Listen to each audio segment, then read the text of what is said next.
There's a story in the Bible of a man whose life couldn't get any worse. And for many of us, we have the sense of, could it get any worse? There's a sense of political outrage and economic devastation and emotional uncertainty and so many things going on around us. God answers many of our questions in unique ways throughout the scriptures. Sometimes He answers our questions of pain and suffering with, I'm near. Sometimes He answers our pain and suffering questions with, fear not, I'm with you. Sometimes He answers our questions of pain and suffering with, I love you and I'm for you. Today's answer that He gives in response to the questions that arise through pain and suffering is actually quite different. And I think it's the best answer of all.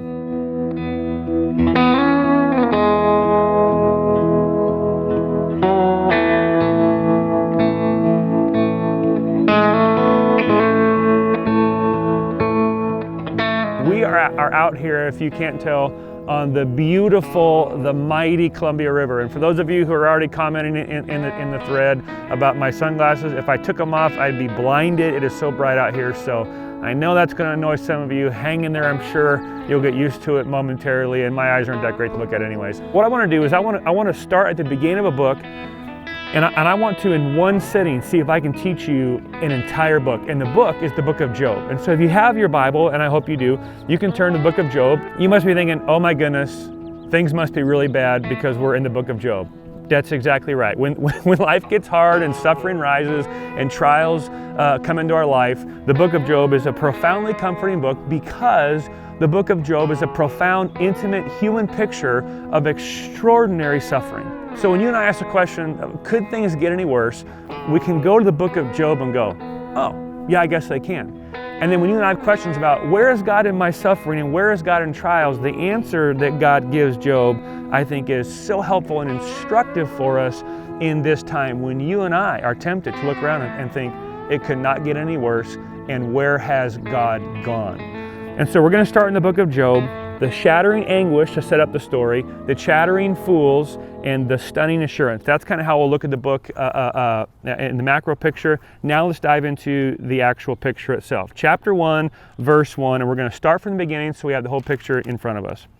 There was a man in the land of Uz whose name was Job, and that man was blameless and upright, one who feared God and turned away from evil. Now that is a rare description of anyone in the Bible. So already Job is kind of at the top of the pack, right? And that's, I'm just giving you punchlines here. That's setting us up to know that that what is going to happen in Job's life next isn't a result of what he's done. Because one of the answers is, well, obviously you're suffering because you've sinned or you screwed up or you're unrighteous or you haven't trusted God. And the author sets the story up with the character to say, that's not the answer, because this man was blameless and upright before God. He feared God and turned away from evil. So already Job is kind of like, top of the pecking order of Bible characters here in terms of righteousness. There were born to him 7 sons and 3 daughters. He possessed 7,000 sheep, 3,000 camels, 500 yoke of oxen, and 500 female donkeys, and very many servants, so that this man was the greatest of all the people of the East. So we're setting it up here. He's righteous, he's holy, he fears God, he shuns evil, and he's a very successful businessman. He's got a lot of entrepreneurial savvy. He's got a lot of organizational skills. He is a type A alpha leader who can manage lots of different things, and he's filthy rich. He's got a lot of money, a lot of assets, a lot of resources, and a lot of employees working for him. Verse 4, his sons used to go and hold a feast in the house of each one on his day, and they would send an invite to their 3 sisters to eat and drink with them. And when the days of the feast had run their course, Job would send and consecrate them, and he would rise early in the morning and offer burnt offerings according to the number of all of them. For Job said, it may be that my children have sinned and cursed God in their hearts. Thus Job did this continually. What's the point? They're a close-knit family. They hang out a lot together. They share meals together. They do birthday parties together. This isn't a man who sacrificed his family for business success. He's used his business success to build his family and unite his family and enjoy his family. So this is like as good a picture as it gets. This he's got a house on the river. He's got family who loves him. They hang out all the time. He's enjoying the spoils of his labor. Things are good. That's the setting.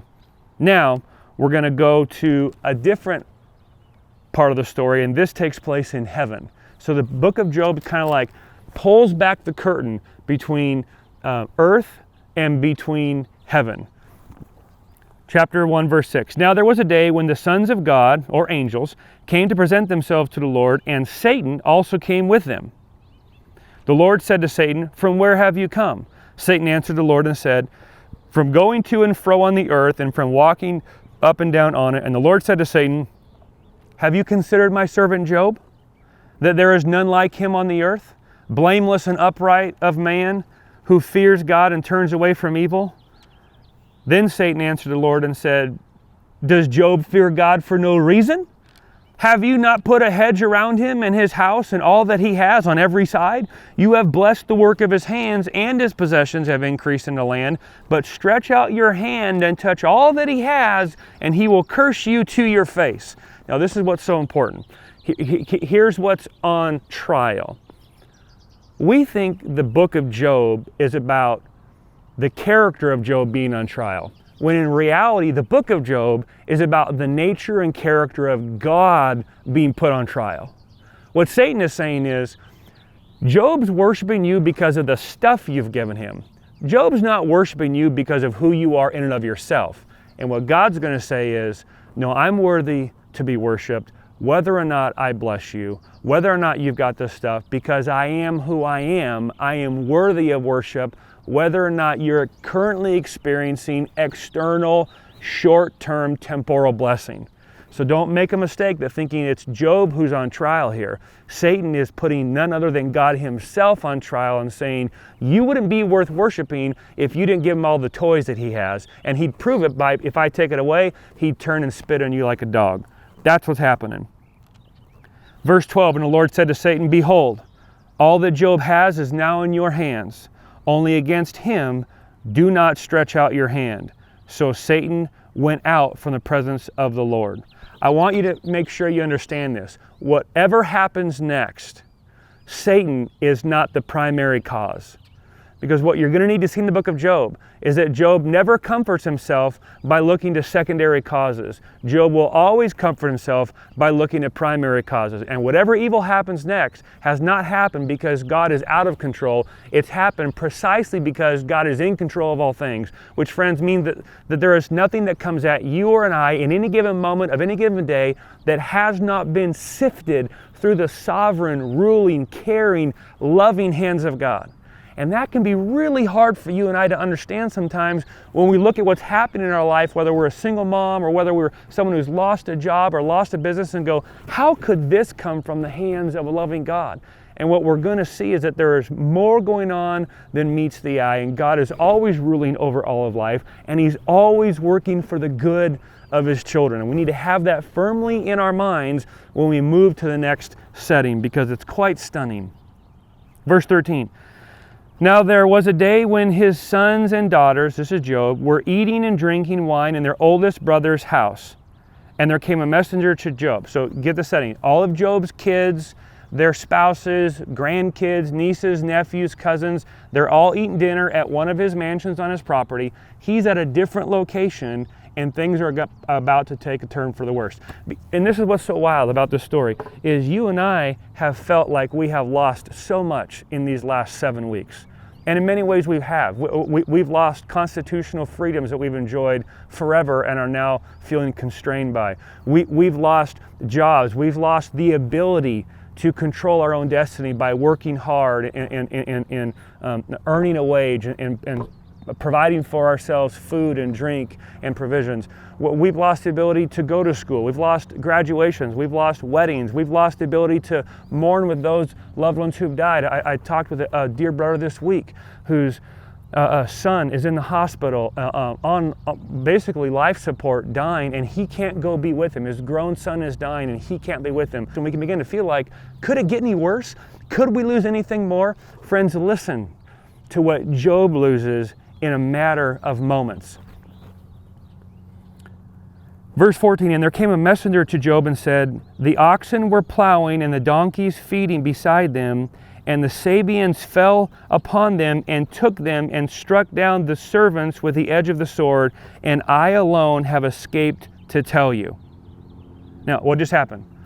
500 oxen, 500 donkeys, and all of the servants and infrastructure to care for those assets are wiped out in a single attack by the enemy forces, the terrorists, the Sabians. And he's finding this news out like a tweet, like looking at his Twitter feed and going, oh my gosh, he gets his text messages. But it's not over. Another text comes in. While he was yet speaking, there came another and said, the fire of God fell from heaven and burned up the sheep and the servants and consumed them, and I alone have escaped to tell you. So text number 1, he gets on his phone, oxen and donkeys are gone. Text number 2, he gets on his phone, 7,000 sheep are gone. He's trying to absorb that, and verse 17 continues. While he was yet speaking, there came another one and said, the Chaldeans formed 3 groups and made a raid on the camels and took them and struck down the servants with the edge of the sword, and I alone have escaped to tell you. So now he's lost his sheep, his oxen, his donkeys, and his camels. While he was yet speaking, there came another and said, your sons and daughters were eating and drinking wine in their oldest brother's house, and behold, a great wind came from the wilderness and struck the 4 corners of the house, and it fell upon the young people, and they are dead, and I alone have escaped to tell you.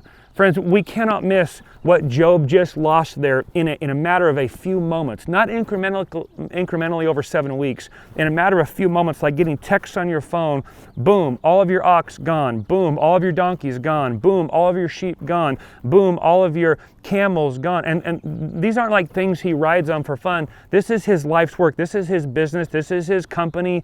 This is his enterprise that he's put together, lost, plus all of the employees that work for him there through natural disaster and terrorist attack. And you have to be thinking, he's trying to calculate the loss. And then he's thinking, my kids, are my kids okay? And before he can answer the question or send a messenger to make sure they're safe, a messenger arrives and says, I'm the only one that survived the terrorist, the wind and the attack of the natural calamity. They're all gone. All of his business, all of his work, all of his assets, all of his resources, all of his wealth, all of his earthly possessions, and all of his children and all of his grandchildren lost in a nanosecond. When you and I don't think it could get any worse, you and I need to read the book of Job, because it radically snaps life back into perspective. We're panicked and fearing about this virus that's in our community right now, and Job reminds us, yeah, there are other people who have had worse days. And that's not to minimize the challenges that we're in, but it's to help us get perspective, because right now you and I are fighting for perspective. We're losing it moment by moment, news feed by newsreel, by Facebook conversation, and we need perspective. And this story gives us perspective, but then watch what's happened next. This is what is just so stunning about this book. Verse 20, then Job arose and tore his robe and shaved his head and fell on the ground and worshiped. Okay, I don't know where you've been the last few weeks, but as I've gotten news and as I've heard things that have been decided for me and passed down, I have not often fell to my knees and worshiped. I've griped, I've complained, I've whined, I've moaned, I've texted, I've emailed, I've called, I've ranted, but rarely have I fell to my knees and worshiped. And yet Job gives us this picture of the kind of response that a man who has a proper fixed perspective on the world responds to earth-shattering anguish. And he said, naked I came from my mother's womb, and naked shall I return. The Lord gave, and the Lord has taken away. Blessed be the name of the Lord. And then verse 22 is the kicker. In all of this, Job did not sin, nor charge God with wrong.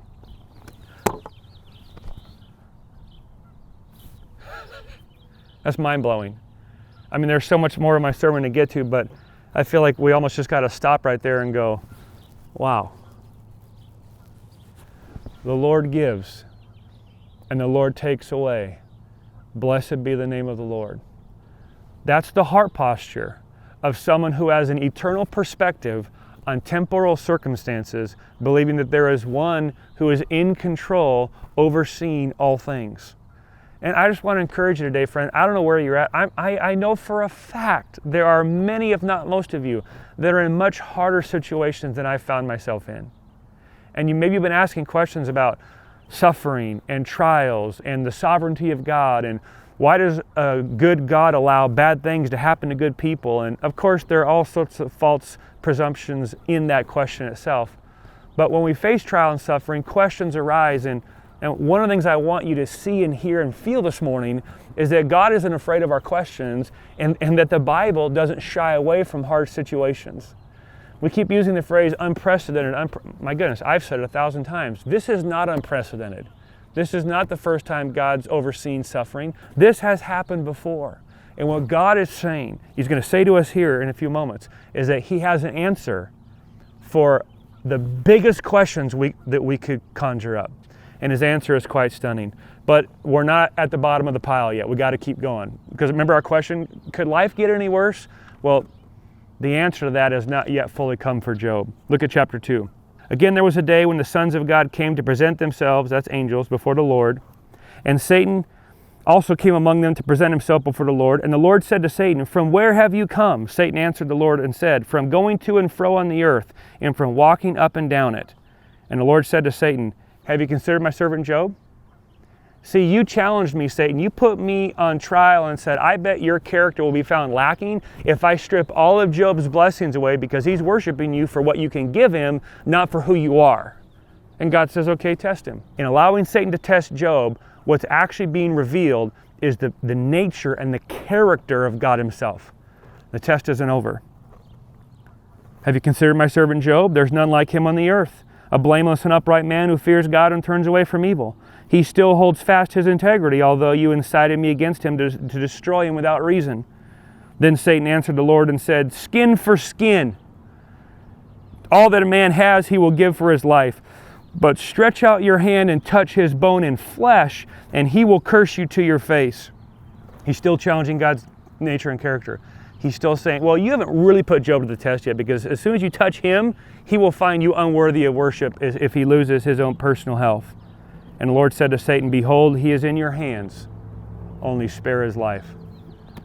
Friends, these are heavy, weighty, galactic-sized truths. What we're seeing here is whether it's natural disaster or whether it's the evil intentions of terrorists or corrupt men, none of them have permission outside of the permitting hand of God. None of them have access to touch your life unless they've been given permission to by God. God is not in the heavens trying to hopefully overcome evil one day with a little more good.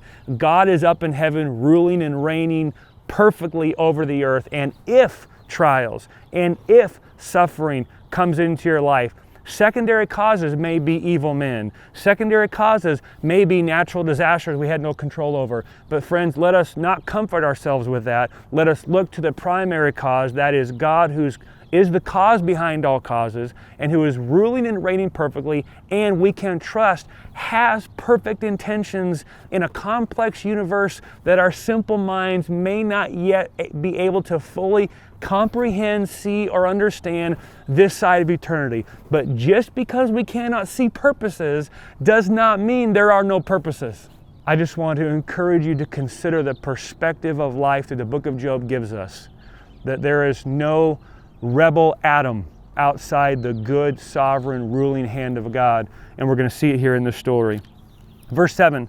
"So Satan went out from the presence of the Lord and struck Job with loathsome sores from the sole of his foot to the crown of his head. And he took a piece of broken pottery with which to scrape himself while he sat in the ashes. Then his wife said to him," now she's going to get in on the action, "Do you still hold fast your integrity? Curse God and die." You know what she's saying? Enough is enough. You know, you played the integrity card, you gave God the benefit of the doubt, but there's no way God could answer for this. He has let you down. Curse him and turn your back on him and die. And friends, I am not naive enough to think that there aren't some, if not many of you who are watching this, who have either said those very words or had them said to you or felt them in your heart. You know what? Screw this. I'm done with it. I tithed to my church for 3 years, or I tried to turn away from this addiction for 4 years, or I tried to be nice in this situation, all to show an allegiance to God. And what has He done for me? I've lost my job, I've lost my business, I've lost my freedoms, I've lost the human dignity of work, I've lost the human dignity of making decisions for myself and being responsible for myself. All these things have been stripped away by powers outside of my control. How could God be working in that? And friends, I just want you to hear me say that I've been there, I've asked those questions, I have felt those things. And the beautiful picture of Job is that we see a picture for how to respond when those feelings and emotions rise in our heart. Look at verse 10. But he said to her, you speak as one of the foolish women would speak. Now, let's just this isn't a statement on women and all wives everywhere. This is a statement on a foolish word in a moment of doubt and despair coming from his wife. Shall we receive good from God, and shall we not receive evil? You see what he's saying? He's like, I gladly received the good from God's hand. And I said, oh God, you're worthy and you're holy and you're powerful and I'll worship you. If I receive the blessings of God, it would be disingenuous not to receive the evil from his hand as well, because I have said from the beginning that God is worthy of worship either way. And now it's being tested. And look at what he says. Shall we receive the good from God, and shall we not receive the evil from him as well? And in all of this, Job did not sin with his lips. Friends, this is mind-blowing, and this is what I want you to see. In chapter 1, verse 22, Job attributes the giving and the taking away of all of his stuff to the Lord, and the text says he did not sin nor charge God with wrong. Then he says, shall I receive good from God and not from evil? And the text says, in all of this, Job did not sin with his lips. What is it saying? It's saying that in Job attributing secondary causes of evil to the primary cause of God, he did no wrong. Because he's acknowledging the sovereign, providential rule of God over all things. And friends, I don't know how that works. Does God do evil? Absolutely not. Is God always doing only good? Absolutely yes. Does evil act outside of God's control? Absolutely not. How does God allow evil and still work for good? I have no idea, but I'm so glad he does. How many of you want to worship a God who's up there battling against evil, hoping to overcome it? Who wants to worship that God? Because how does it look like it's going for him right now? If your view of God is he doesn't work through evil, he only works against it, then you have to reconcile the fact that it appears right now as if God is losing to evil. But the beauty of the picture of the size of the God the Bible gives us is not that it's good against evil, but that it's God ruling over evil, even working through it to bring about his purposes. And when that truth lands in your heart, virus come, virus go, economy collapse, economy boom, you can say, blessed be the name of the Lord. He gives, he takes away, he does no wrong, he sits in the heavens, he does all things well. That's the kind of hope that can go in your soul like ballast in the bow of a boat. And when the winds come, and when this river turns to 3 and 4 and 5 foot white caps threatening to capsize boats, you will have a ballast that will hold your boat upright in the midst of the storm. Because here's the point I want to make, friends. God's character is big enough for life's calamities. God's character is big enough for life's calamities. There are no life calamities that could come at us that would all of a sudden outweigh the character and nature of who God is. And he's going to make that very point in the next part of our story. So here's what I want to do now. That's the prologue. Now there's 35 chapters of monologue and dialogue between Job's friends. Job's friends come to him and they say, let me find it here. Now when Job's 3 friends heard of all the evil that had come upon him, they came each from his own place. They made an appointment together to come to show him sympathy and comfort. And when they saw him from a distance, they did not recognize him. So the suffering has changed Job's physical appearance. And they raised their voices and wept, and they tore their robes and sprinkled dust on their heads towards heaven. And they sat with him on the ground 7 days and 7 nights, and no one spoke a word to him, for they saw that his suffering was very great. I don't know how much you've been going through. I know what I've been going through. I have never sat with someone in stunned silence for 7 days because their suffering was so vast and so great. That's a staggering amount of suffering to stun what we see our very verbose friends into silence for 7 days.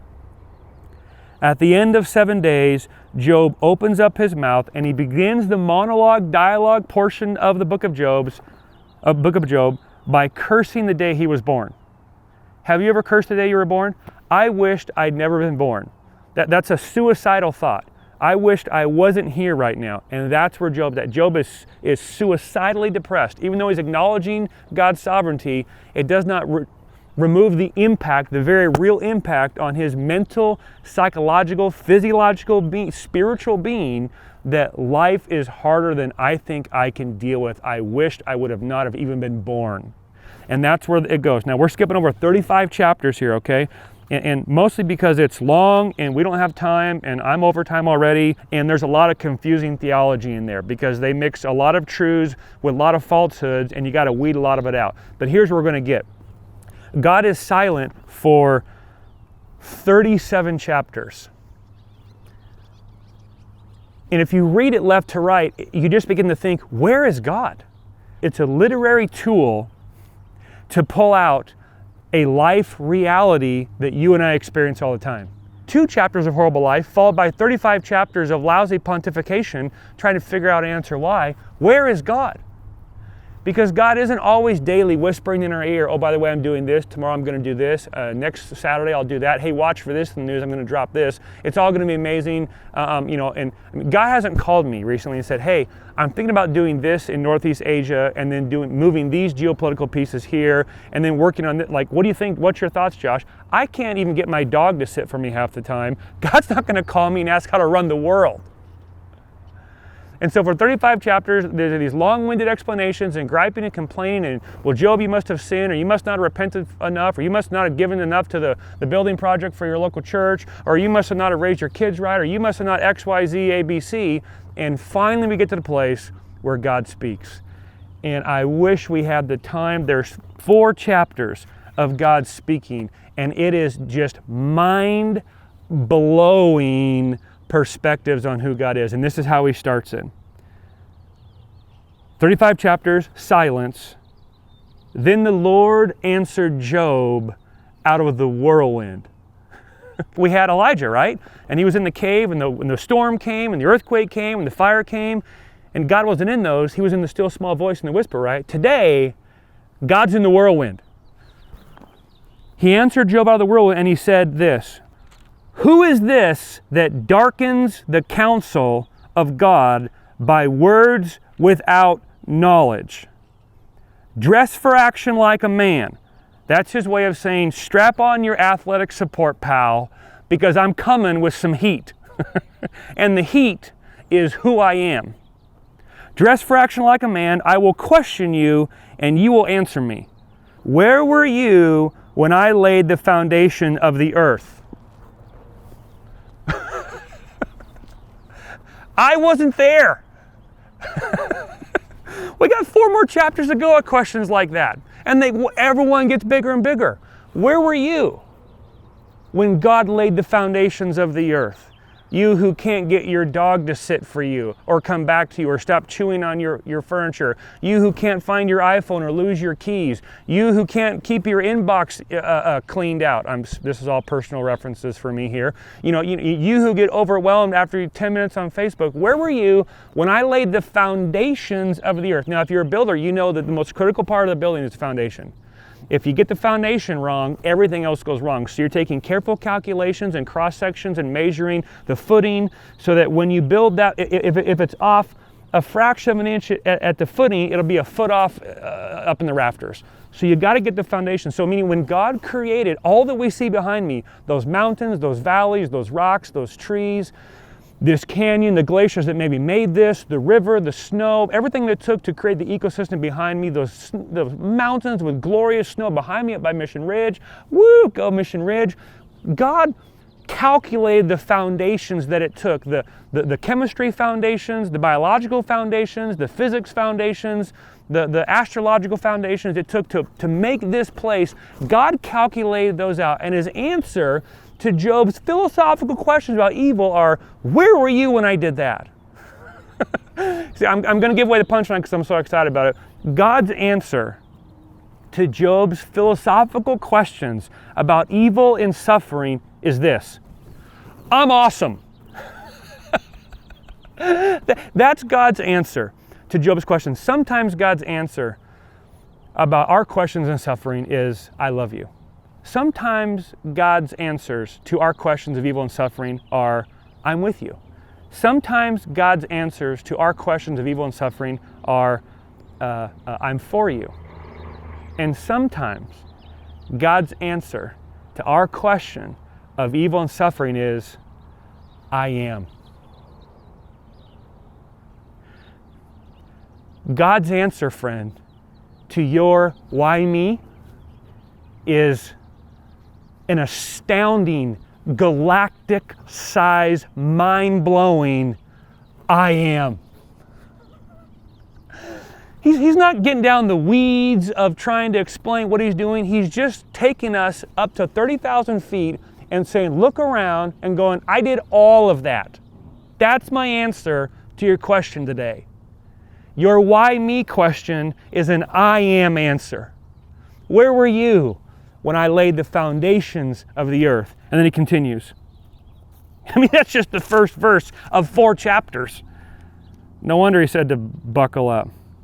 Tell me if you have understanding. Who determines the earth's measurements? Surely you know. I mean, you got lots of questions and answers, and you got lots of opinions. And I saw you post a few things on Facebook, and all of a sudden now you're a disease expert and you're a political expert, and you got all those things figured out. So surely you know where I was and how I did when I laid the foundations of the earth.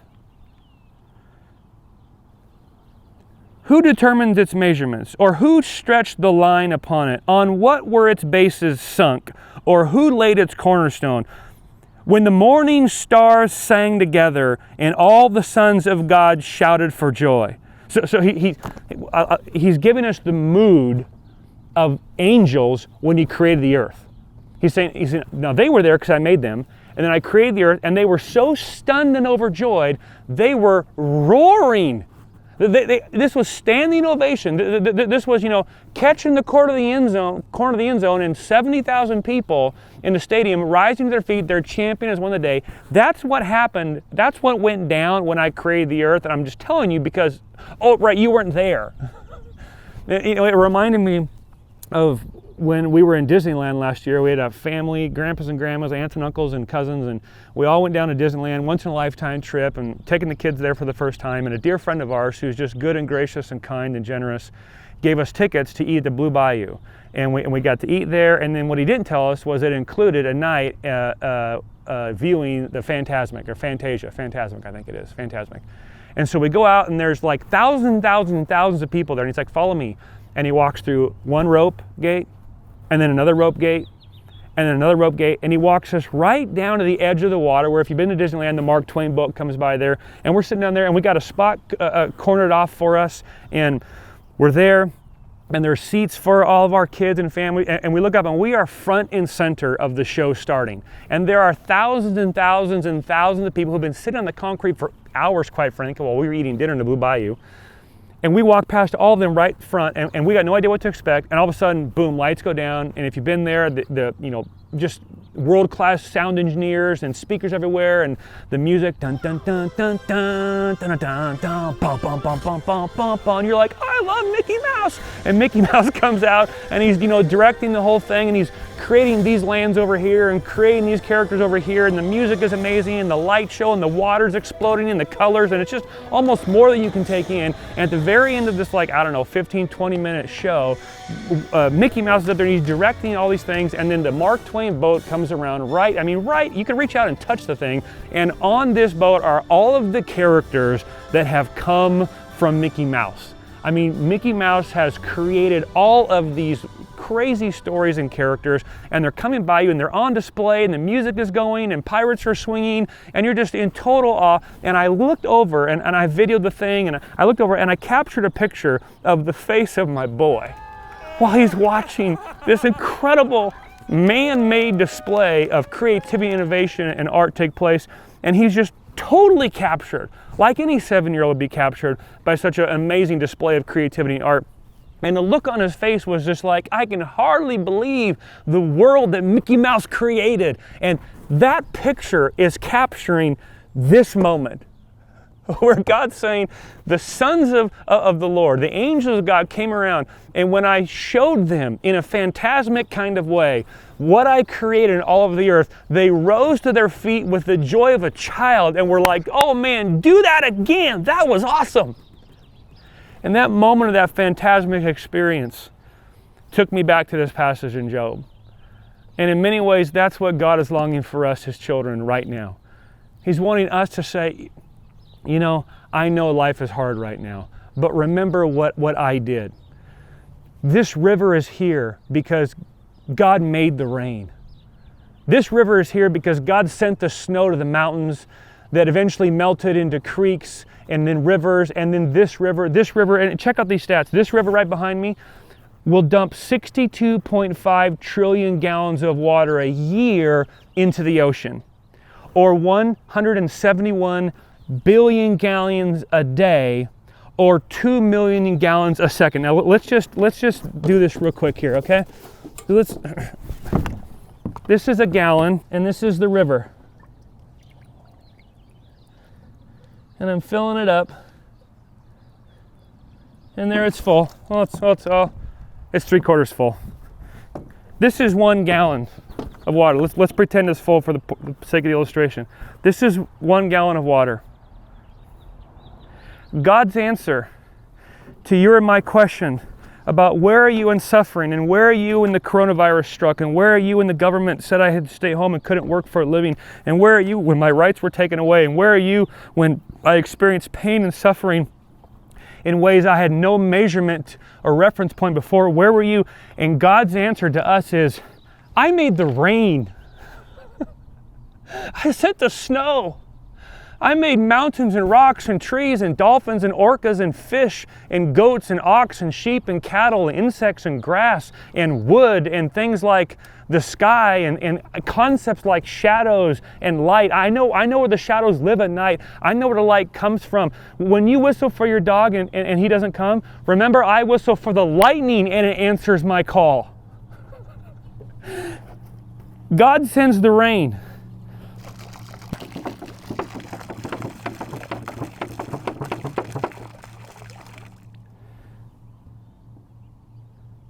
I can't wrap my mind around that. 62.5 trillion of these a year, or 171 billion of these a day, or 2 million of these a second are going into the Pacific Ocean through the Columbia River. Why? Because God sent the rain that filled this river up. Friends, we have a massive reminder in this glorious Columbia River we call home, running right through the middle of our valley, offering a daily reminder for our questions. Where is God at? And what is He doing? And why am I suffering? Oh, right, He made the rain. He sent the snow. He's keeping all of this sustained by the power of His Word. That's God's answer to our questions. We say, what is God doing? I don't always know, but I do know this, that God's character is big enough to carry life's calamities. God's character is big enough to sustain you through life's calamities. God's character is big enough to answer your questions regarding life's calamities, because God made life and He's ruling over all of life. You know, there's so much more I want to get to. I have no idea how we're going on time here, and I should probably be done. But if you have time, you should sit down with your family today. Here's my encouragement, and read Job chapter 38, 39, 40, and 41. And God goes through earth. He goes through sea.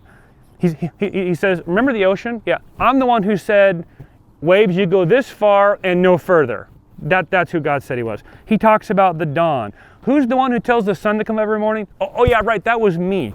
He goes through sea and land and the origin of light and dark. He goes through the elements of rain, snow, hail, and frost. He goes through, he comes back to the rain and he says, are you the father of the rain? Oh wait, no, I'm the father of the rain. He talks about the lion, and he talks about the birth of small animals, and the ox, and the ostrich, and the battle horse. He talks about the mighty hawk. He talks about the alligator and the hippo. God's answer for why are things going wrong is quite simply this: I'm awesome. I'm awesome. And that's not to say that God doesn't listen to our questions and assure us and comfort us with his presence, but sometimes God needs to rattle our perspective to restore it rightly, and he does it by blowing our minds with his size. You know, I had an hour reprieve this week from kind of the stress and madness, and it came in the form of a Zoom call of all things, of which I know we're all sick of at this point. I mean, if I never was on our Zoom call again, it'd be too soon. Can I get an amen? And I'm on the Zoom call with Pastor Adam and Pastor Kyle, and we got talking about Michael Jordan, because Michael Jordan is like omnipresent right now, right? If you have not seen a Michael Jordan highlight, you have not been on the internet. He's everywhere. They got the ESPN special going on. He's all over my news feeds, and it's like we're like reliving the 90s. It's just this amazing thing. And so we're talking about Jordan and how amazing he was, and oh, this game and that shot and that victory and that championship and this rivalry. And here's what struck me about that. Maybe you and I are overwhelmed and full of fear and frustrated and anxious and confused today in this coronavirus COVID-19 moment because we're more impressed with Michael Jordan than we are with God. What if we began talking to each other as a church family and to ourselves in our minds about God like we talk about Jordan? We don't need highlight reels like Jordan needs to jog our memory, because without the highlight reels, I forget about Jordan. Walk outside. This is God's highlight reel. Those mountains and those trees and those birds singing and that grass and those rocks and this water that came from that snow in the mountains and melted into the creeks and that ridge over there and those fruit trees and the plastic making that buoy that got made from something on this earth that man figured out. I mean, everywhere we look, we see evidence. This is all God's highlight reel. And what if you and I start talking up God a little more? Did you see what God, look, did you notice that in the midst of the coronavirus, the Columbia River is still flowing? That's amazing. 2 million gallons a second to be exact into the ocean from the Columbia River. And CNN and Fox News and the president didn't give it permission, it just did it. Isn't that amazing? No one's reporting on the fact that there's still snow in the mountains and that the fruit trees are still growing and the bees are still pollinating and bushes are growing and grass is growing and rocks are still rocking, like birds are still singing. God's highlight reel is everywhere if we just see it and talk it up. And I just had the thought, what if this week, Grace City, you know, we've been doing the Code 4 thing, you know, checking in, how you doing, everything good? What if we did the big God phone call? Hey, just checking in. Did you see that gigantic fireball of a star in the sky this morning? It was amazing. Hey, did you notice that there's still oxygen to breathe? This is incredible. Hey, did you hear, like, that's a bird singing that God gave life to, and when that bird dies and stops singing, God will note it? Friends, God is bigger than our wildest imaginations could even begin to comprehend. And he's just waiting for somebody to talk him up. There's this amazing line at the end of the book of Job where he says this. He says, I spoke words without knowledge. I had heard of you by the hearing of the ear, but now my eyes see you. Therefore I despise myself and repent in dust and ashes. What's he saying? You know what, God, I judged you wrongly. I had heard about you from a few folks, but I hadn't seen you. And now that I've seen you, I'm embarrassed by the thought that I would question you.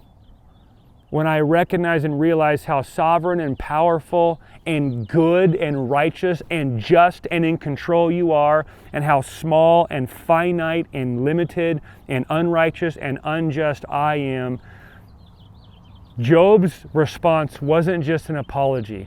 It wasn't just like, a note in the paper, we omitted some facts here. It wasn't just a correction to an article. It was full-on repentance. And friends, for some of us, maybe that's where we need to go this morning. We need to repent to God for our lack of faith. We've been worried that life is out of control, forgetting life is in God's control. And we've been looking to secondary causes of pain and suffering like men and natural disasters, when in reality we should be looking to the primary cause, who is always God, and say, okay, if the Lord gives, blessed be the name of the Lord. If the Lord takes away, blessed be the name of the Lord. He is worthy of worship, whether He gives, whether He takes. I will look to Him in all things, because He is in the heavens on His throne, doing all things well. And friends, if you're worshiping Jesus or considering following Him only on the condition of Him blessing your life, then friends, let me tell you, that God that you're idolatrously looking to is a false picture of God. And it's going to fail in the moment of trial. Because when Satan comes, or natural disasters come, or viruses come and blow your world up, you'll think, well, God must not be worth following. And friends, here's the beautiful truth of the book of Job. That in prosperity or in need, in good times or in bad, in health or in severe unhealth, God is worthy of worship. And not only that, He is perfectly ruling all things for the outcome of His glory and our good.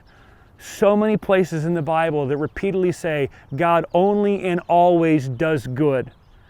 And at the end of the book of Job, we see this profound picture of Job repenting and returning to a place of faith in God, God rebuking those who had misspoken to him, and another affirmation that Job attributed the evil that had come to him to the good hand of God, and he spoke no evil. 3 times in the book of Job, Job attributing the evil and catastrophe in his life to the hand of God, and it said he spoke no evil because he was acknowledging the rule and reign of God. And then the last 6 verses account for God restoring the blessing that had once been Job's 200%. Now it's not 7,000 camels, it's 14,000 camels. Now it's not 3,000 sheep, it's 6,000 sheep. And it's this metaphor for there is nothing that God would allow to be taken away from you that He will not doubly return tenfold, 100-fold in eternity when He gives you the reward, not just of heaven, but of Himself. That's the good news that's coming. No matter what's taken away from us in these times, no matter what's stripped away from our lives that we thought was normal and we now miss, God promises to burn away the chaff, to turn us into better people, because it's oftentimes in suffering and trial that the dross is burned away. We're purified and made more holy and therefore better. And on the other side, we are made better. God is glorified. He does good to us, and eternally He promises to reward us tenfold with the gift of Himself. And that comes through eternal life granted through His Son's. Friends, if you're there and not a follower of Jesus, you need to know there is an offer on the table for you today to follow the living God who loves you, is for you, is over all things, and His answer to our question, what is going on today, is simply, I am. And His I am is big enough for your why me. And He's the one who is bringing all of the seeming confusion of our world to its glorious culmination, where He will come in as the hero and throw down the evil and hold up the righteous and restore all of shalom to the earth. And in that moment, friends, this coronavirus moment will be like on the radar of history. Friends, and I want to say this carefully, not to belittle what you're going through, but please hear this in the context of Job and in the context of the size of God. This just isn't that big a deal. No. I know when I say that, billions of dollars being lost and lives being turned inside out and some even losing lives, I get all of that, friends. In the scope of eternity, the coronavirus just isn't a big deal. Set in context next to the God who says, where were you when I laid the foundations to all of this? I'm not even sure if it'll make the radar. Friends, it's time to be done with fear. It's time to be done with uncertainty and anxiety. It's time to be done with anger. It's time to be done with what's going to happen. It's time for the children of God to be reminded who their Father is and go, oh, right, the river's still here, the rain's still coming, the mountains still stand, the rocks still rock, and God still's God. And friend, if you don't have that kind of hope, if Jesus isn't your Savior and your Lord and your Redeemer and your Victor and your God, there is a way for you to come into relationship with the Father who made all this right now. It's as simple as acknowledging your sin and your rebellion and your shortcoming that you couldn't earn your way into heaven. Righteousness and perfection is required for heaven, of which none of us attain to that standard, not even the most religious among us, which means there's been a way for us to know God through the work of Jesus. He lived the perfect life, earning God's righteousness. He died a substitutionary death, absorbing the wrath of God that should have fallen on your head, and then He rose on the third day, signifying His victory over death. And then He made that life, death, and resurrection victory available to you, no charge, by grace through faith. And it happens as simply as this. You pray, Father, forgive me for my sin. Father, forgive me for my idolatry and my self-worship and looking to money or sex or power to save me when You alone can save me. I repent of my sin. I had heard of You before, but they weren't all accurate descriptions. Now I've seen Your glory in this moment and I'm responding in faith. Would You forgive me of my sins? I place my faith in You, Jesus, and would You fill me with Your Spirit now and give me strength to walk in newness of life. In Jesus' name, amen. Friends, if you prayed that prayer, you are a part of the family of God, and here's what I want you to know. That moment where God pulled the lines to measure the foundations of the earth and all the angels were rejoicing pales in comparison to what's going on right now in heaven, the rejoicing of all of God's creation over the coming home of a lost son or daughter, and that is you. You know there's a cosmic party going down, celebrating the work that God is starting now in your life. And make no mistakes, becoming a Christian isn't praying a magical prayer and then moving on with life. It's being filled with the Spirit of God. You're given a new life, a new mind, a new heart, and you started a new journey of faith. It's about relationship. It's not a mechanical check-in of a box. It's an organic, life-giving relationship with the Father, and we would love to connect with you. You can text Alive 2020 to the number on the screen below, and I'm going to send you some resources to read, to learn more about what God's doing in your life, and if you'd like, we'd love to connect with you, to pray with you, to get you connected in community. We can do that at your pace, it's fine. You send us a text, we'll respond with some resources, and then at your pace, we could connect with you. We would love to walk with you in this new journey. And for everyone else a part of the Grace City Church family, I love you. I'm praying for you. Sharon and I miss you. I want you to see my eyes now. It's bright out. Sharon and I miss you. We're thinking about you all the time, and we're unsure of when this is going to end, but we are very clear about what God is doing. God is at work. There are more gospel opportunities in these days than ever before. Some have asked me, when's the church going to reopen? Friends, make no mistake, we never closed.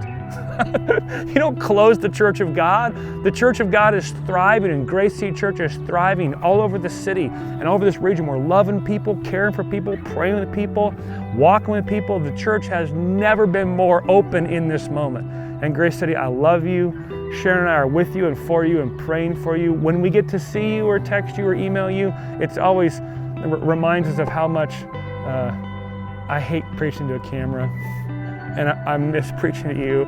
And we're looking forward to being together again soon. I don't know how long it's going to be, but we're working to try to shorten that timeline so we can be together again. We're going to get through this Grace City Church. We're going to be back together again. The church isn't closed. It's never been more open. And we're going to be a part of the extraordinary story of God He's writing in these crazy, extraordinary times.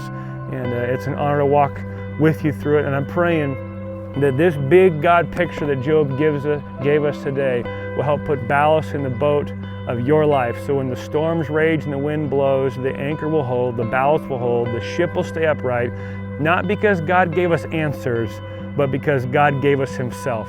God's character is big enough for life's calamities, and oftentimes God's best answer for our why me is I am.